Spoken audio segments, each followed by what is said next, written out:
Sertão da Bahia. A reportagem do Fantástico acompanha a expedição dos homens das cavernas. O destino deles é a Gruta do Padre, no município baiano de Santana. De Belo Horizonte até aqui foram 30 horas de viagem.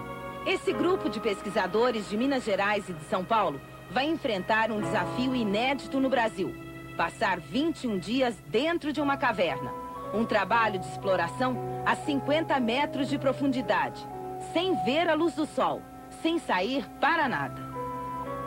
São 28 pesquisadores. A base da expedição vai ser aqui. Um outro acampamento será montado dentro da gruta. No fundo da caverna vão ficar 13 pessoas. As outras ficam nesse acampamento, mantendo o serviço de apoio e prontas para entrar em ação no caso de surgir uma emergência. Vamos dar uma olhada na entrada da gruta.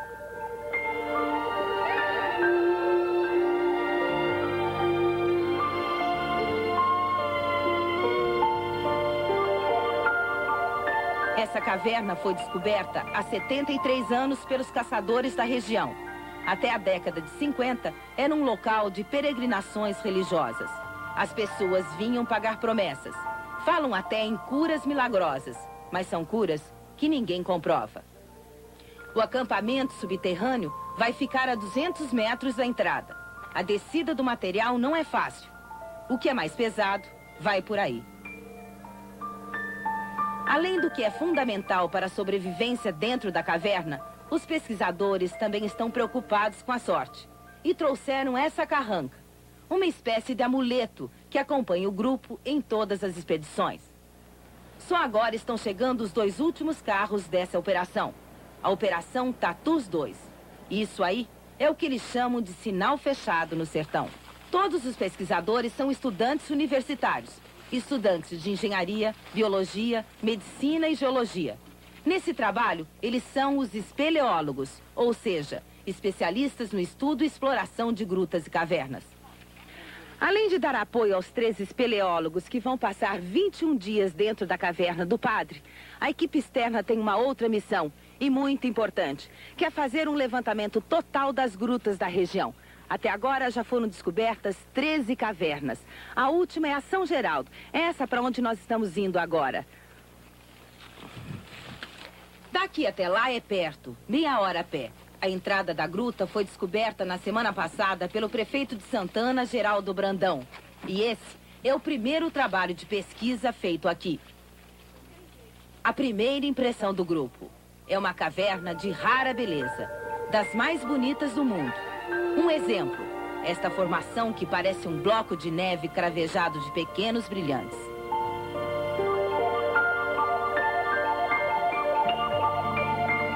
Um detalhe do teto, vejam.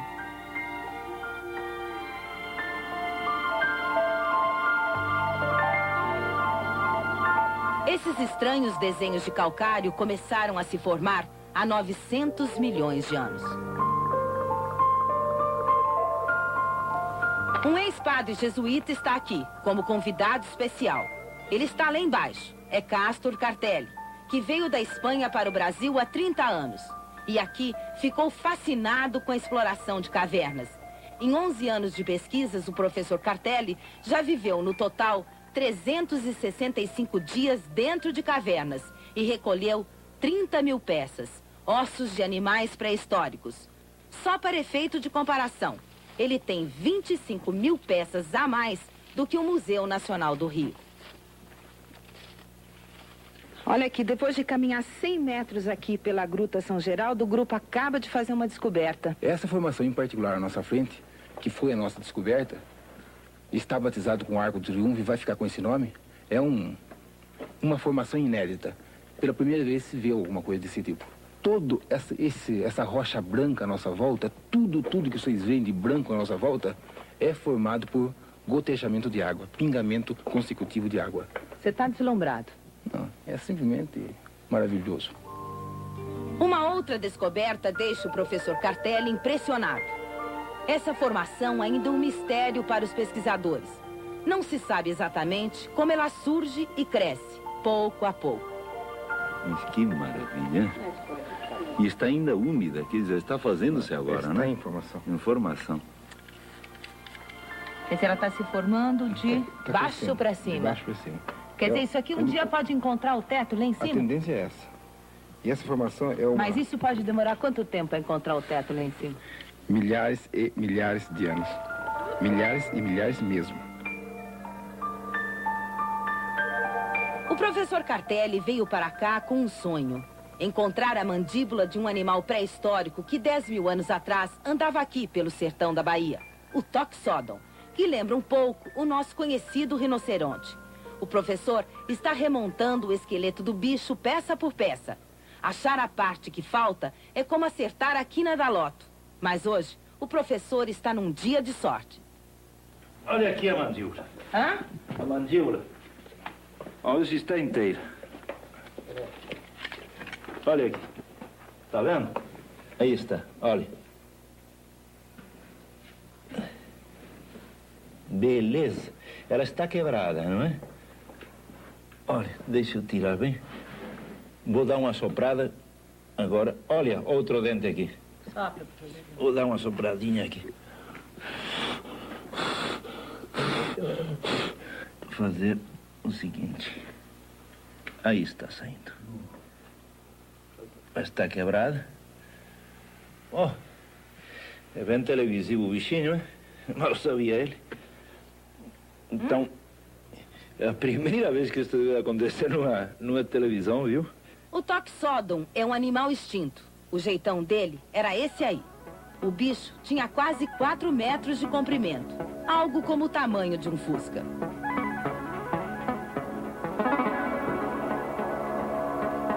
Vamos voltar ao acampamento. O grande desafio para os homens das cavernas vai começar. Sábado, 4 de julho, 6 horas da tarde. O grupo que vai para o fundo da caverna é esse aí, com carranca e tudo. O padre da paróquia de Santânia veio especialmente para abençoar os homens das cavernas.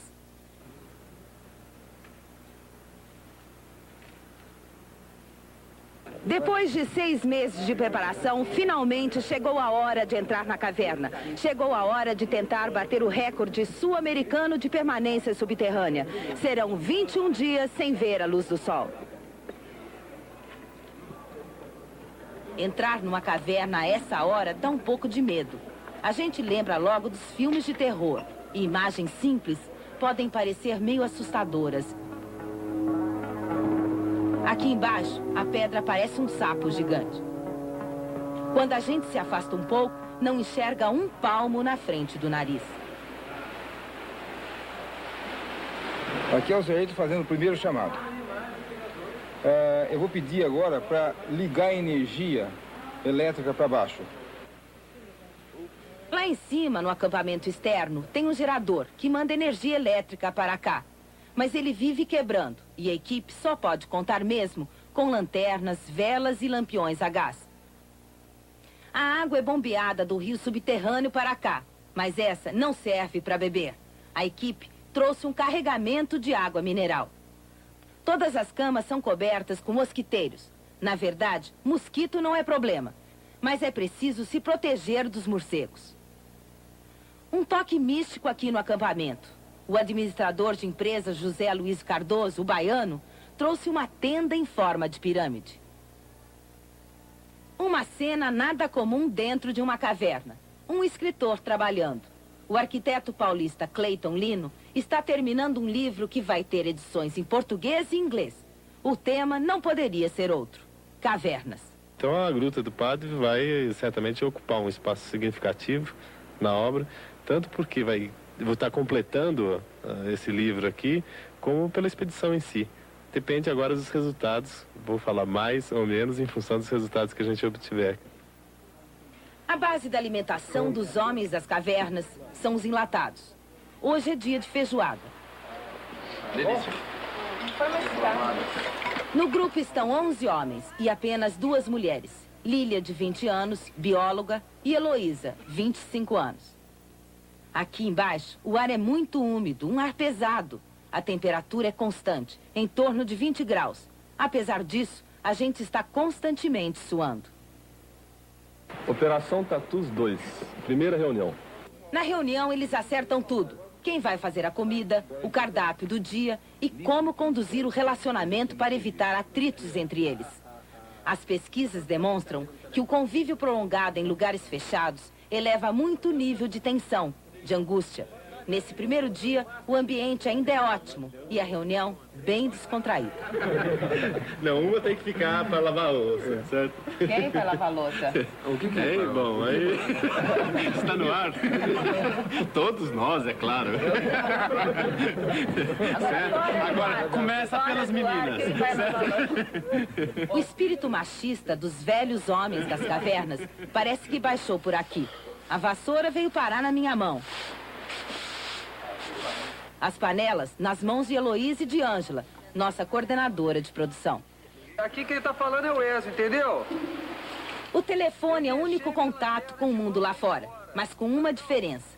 Para manter o isolamento total, ninguém fala com as pessoas que estão aqui. A resposta é através de sinais. Por exemplo, quando a resposta é sim, a pessoa que está no acampamento externo dá uma batida no bocal do telefone. Resposta não, 3 batidas. Tudo que se passa aqui está sendo colocado num computador lá em cima. As pesquisas, as mudanças de comportamento, as dificuldades de convivência e principalmente as alterações biológicas. Dentro de pouco tempo, 5, 6 dias, já começará a haver uma defasagem biológica. E eles perderão totalmente a noção do tempo e começarão, por exemplo, às vezes almoçar às 4 horas da manhã, ou então às vezes dormir às 2 horas da tarde. O segundo dia dentro da caverna. 50 metros abaixo da terra, o grupo vai fazer a primeira exploração na caverna do Padre. São 5 quilômetros de rio conhecidos até agora. Nesse trecho ao lado do acampamento, o rio forma um grande lago, com 2 metros de profundidade. As pesquisas feitas até agora revelam que esse rio subterrâneo tem no total 14 quilômetros. O rio continua lá na frente. Nesse trecho, a passagem é meio complicada. Aqui está bem mais frio do que lá na base do acampamento. Além do ar muito úmido, a água está geladíssima e as pernas já começam a ficar dormentes. Saindo do lago, o rio não é fundo. Para se comunicar de longe é uma desgraça, quase que não se entende nada.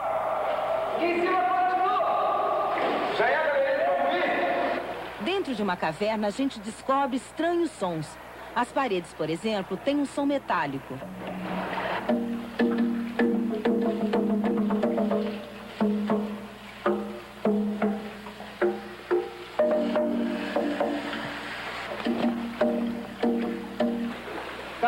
Caminhando. Um detalhe do teto, vejam.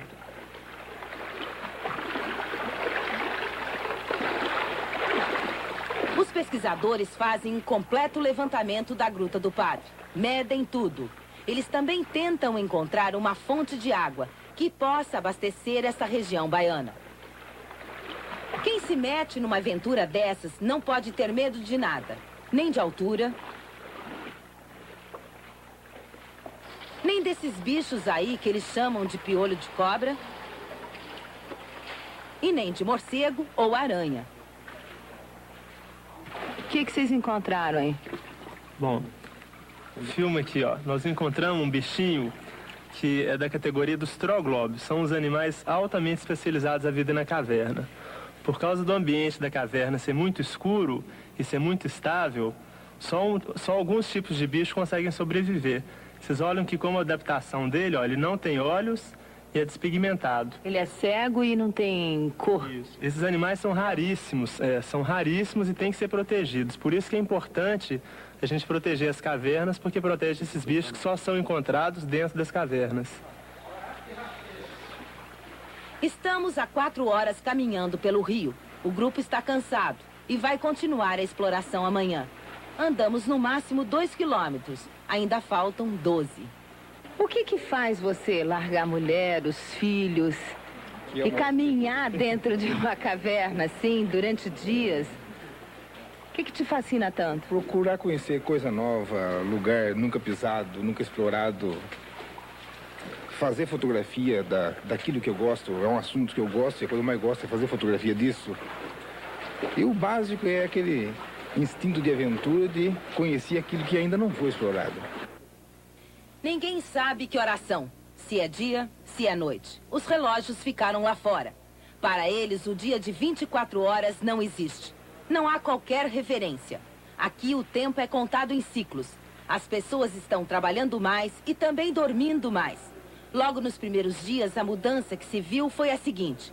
Eles passaram a viver um ciclo de 36 horas. Ou seja, 16 horas dormindo e 20 acordados.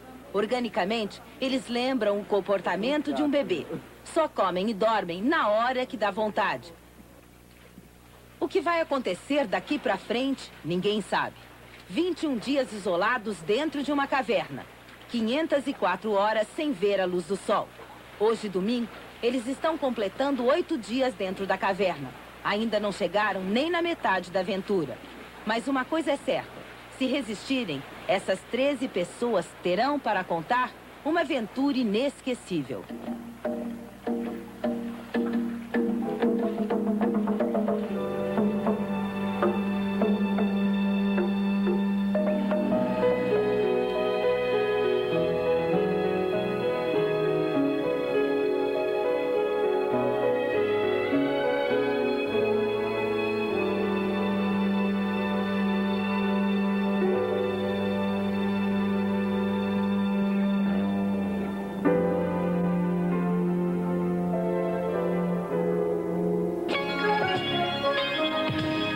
Você descontrola. Você era o único baiano da equipe? Aham, A equipe baiano. composta de quantas pessoas mesmo? Ó, na interna ficaram 13, né? Eram eu mais 12, né? Tinha gente de São Paulo, de Minas e vários outros estados, né?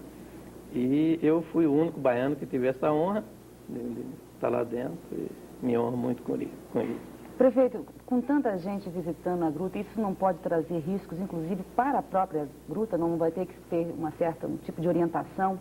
Com certeza. Para isso nós estamos armando todo o esquema junto com a Secretaria do Meio Ambiente e para lá nós vamos fazer tudo que for possível para preservar e conservar essas grutas.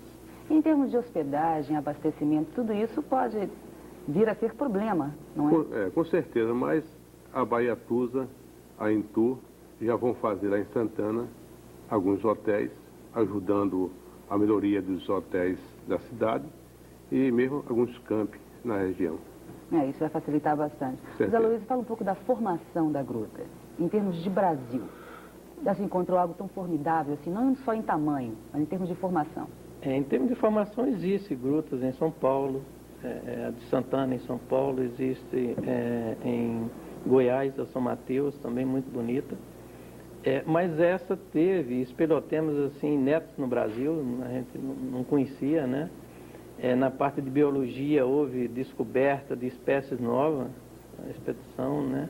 Então foi assim, coisas que de repente, num dia você descobria um espeleotema novo e uma espécie nova de bicho. Né? Isso inclusive pode dar um certo impulso a um tipo de, a gente pode chamar isso de esporte também, né? De pesquisa e esporte, que é tempo de permanência em caverna, coisa que não é muito divulgada aqui no Brasil. No Brasil, porque todo espeleólogo do Brasil, exceto um em São Paulo, é funcionário do governo do estado.